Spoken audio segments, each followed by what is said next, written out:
Let's check this out. May 27th, 2017. Hey, that's my birthday. A 23-minute long movie review about an 80s puppet movie sure is different than the content I usually post. And even though it was a lot of work, it was fun to try something new, and I think the video turned out pretty good. Am I right, Chamberlain Funko Pop? That looks like a scary one.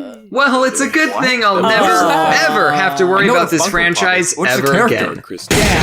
Are you sure about that? When I made a review about a classic puppet movie that came out 35 years ago, the last thing I was expecting was that said franchise would get a reboot announced 2 weeks after I posted. And every single day since then, people have been tweeting at me saying, "Hey James, did you know Netflix is making a Dark Crystal series?" Yes. I know. And then another Do you know who you're talking to? If you don't know what the heck I'm talking about, then I recommend you watch my video, The Movie That Was Too Scary for Baby James. In that video, I reviewed a scary kids movie called The Dark Crystal. The movie was more or less a passion project of Jim Henson, the creator of the Muppets, and so this movie was done entirely with puppets. It came out before I was born, but I still somehow watched it and got scarred for life. In my review, I said some good things about the movie, like I thought it was a very creative and artistic film, but I also said some negative things about it, too. As YouTubers, sometimes we forget that our videos are public and can be viewed by anyone. And when we talk about companies, we can forget that real people are attached to those properties who have poured hundreds of hours into these projects. And there's a chance they'll see our videos. True. And unbeknownst to me, Lisa Henson, current CEO of the Henson Company,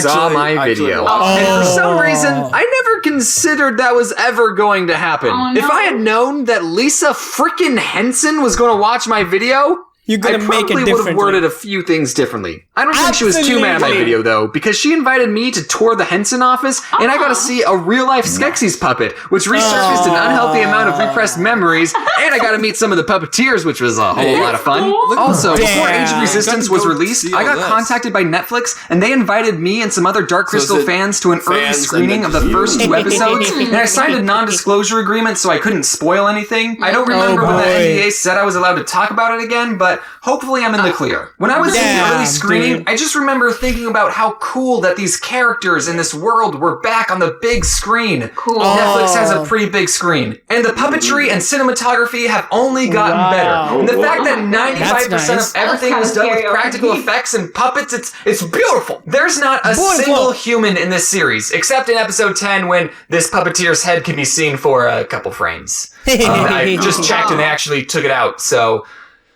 I still saw it. So much time and care and hard work was put into this series that there was a documentary made about how hard it was to make this series. If any of you are wondering, no, Rayunip does not make an appearance in Age of Resistance, nor is there a naked baby Jen puppet. Also, if you're worried that the show wasn't going to be as dark and scary as the original, don't worry. It's darker and scarier than the original. The Netflix family Twitter account was nice enough to timestamp every scary part in the series, and as you can see, stuff goes down in episode 10. Surprisingly, though, they didn't blacklist the scene of the Skeksis peeing out of 3 different pee streams in episode 6 at 28 minutes and 41 seconds.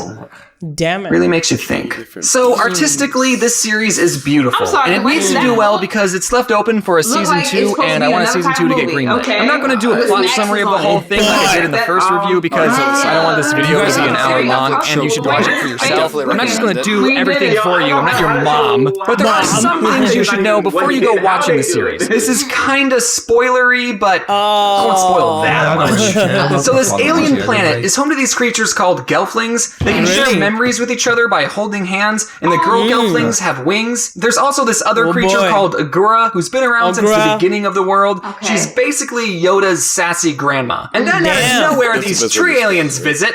Stay with me here.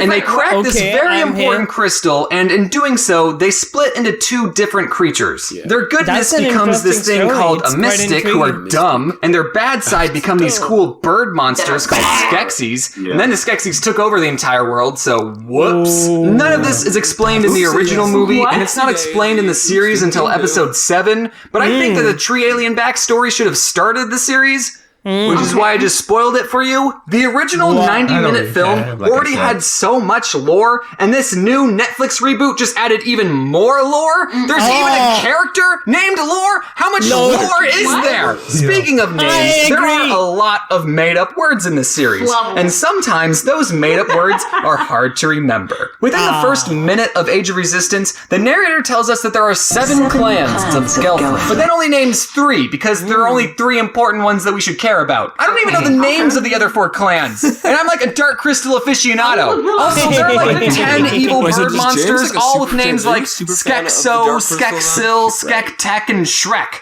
Granted, most of the time they go by their more common names like Chamberlain or the Emperor, but gosh dang it, I can't even remember some of those names. That's the pussy one, and that's the one that made that weird face in the original movie, and that's the one whose voice does not sound like a Skeksis at all. Now, what vexes you, child? Another thing you should know is that I thought this series was pretty slow. Maybe it's because I'm impatient, or I'm used to watching YouTube videos at 2 times speeds exclusively, but do you remember in the original movie how there was a scene where the Skeksis ate dinner for 2 whole minutes, and visually it was amazing, but the whole time you're thinking, yeah, I get it. Well, there are a lot of scenes like that in the series. Let's take the beginning of episode 2, for example. It starts with a character we've never seen before waking up and putting on his shoes and making porridge. This just looks disgusting. And spilling the porridge on his shirt.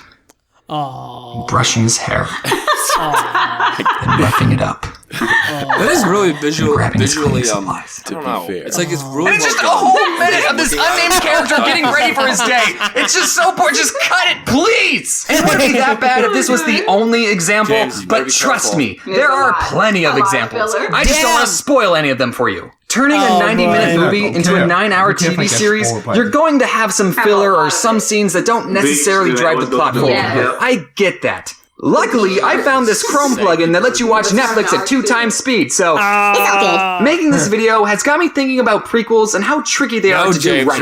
In the original movie, there are only 2 Gelflings left in the entire world. So a prequel that sets up a world with 7 different Gelfling clans, we as an audience know that something's going to happen, and it ain't going to look good for the Gelfling. The series also added this MacGuffin Halo sword looking thing that was supposed to save the world, but the whole time watching that, I kept thinking, no. That's not how the world is saved. The world's not saved until 1982. Also, there are certain characters that we know can't die because they're in the original movie, but boy does this show make you think some OG characters are gonna die. It almost makes me wish that the writers used the 80s Dark Crystal movie as inspiration and rebooted this series in its own separate universe. Movie reviewers tend to focus a lot on the negatives, and I don't want to come off as a hater because I really did enjoy this series, and I want a season 2 to get made, so let's end this video with some of the things I liked about this series. I liked that we got to see the Skeksis with more personality because they were always so over-the-top evil. The Hunter Skeksis was just on a whole new level of cool. All the other Skeksis never came across as threatening. Like look how slow they walk. I could beat them up. But the Hunter Skeksis, oh man, he was awesome. Do you think he'll be my friend? I like that this series didn't tone down the darkness, and if anything, they amplified it. Because everyone like me should have a deep-seated fear of puppets. There are some great nods to the original Dark Crystal, like when the Emperor Skeksis says, I think puppets have, just in general, never I don't know if this is the right word, but like innate stariness to them. But we all know that's the very first thing he does in the original movie. Celadon is a piece of garbage and does not deserve a redemption arc. The voice acting is amazing. There are a lot of talented people voicing these characters, like Luke Skywalker. A YouTuber named Barnaby Dixon, who made these very cool mantis finger puppets, got to work on a scene where the puppets put on a mini puppet show. And that was everything I liked about Dark Crystal Age of Resistance. So, in conclusion, if you have 9 hours of free time, download the Video Speed Controller plugin, set that bad boy to 2, and save yourself 4.5 hours. But do watch Age of Resistance. Also, executives, if you still need someone to play Rayunet, that's good. Hello.